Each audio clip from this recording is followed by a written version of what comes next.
আসেন, এখানে ওঠেন। বাবা আমি তো উঠতে পারি না, আমার তো পায়ে জোর নাই।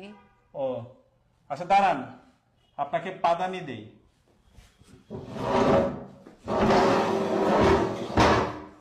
এখানে পা দেন। এখানে পা দিব মানে? না পা দিলে কেমনে হবে? আমি পা দিব না। না পা দিলে উঠতে পারবেন না। এখানে ওঠার জন্য পা দিতে হবে কেন? আপনি না পা দিলে উঠবেন কিভাবে? উঠতে হলে এখানে পা দিতে হবে? অবশ্যই পা দিতে হবে। অসম্ভব, পা দিব না। পা দিলে সমস্যা কি? পা দিব না। আরে আজব তো, আপনাকে পাদানি দিয়েছি, আপনি পাদানিতে পা দিবেন না? আর আপনারা কি পাদানি পাদানি শুরু করছেন?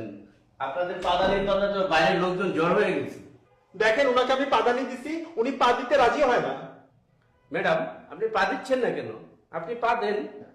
কি আশ্চর্য, আপনিও একই কথা বলছেন, আমাকে পা দিতে বলছেন। ম্যাডাম, আপনি না পা দিলে উঠবেন কি করে? হ্যাঁ স্যার, আমি এই কথাই বলতেছি, প্লিজ পা দেন। আপনাকে বারবার উনি বলছে পা দেওয়ার জন্য, আপনি পা দেন না কেন? আরে ভাই আমি তো অসুস্থ, আমি এই জন্য পা দিতে পারছি না। ও, উনি তো অসুস্থ, তাই তো পা দিতে পারছেন না। ও, আপনি অসুস্থ তাই পা দিতে পারছেন না? এই জন্যই তো আপনাকে পাদানি দিলাম, পাদানিতেও পা দিতে পারছেন না।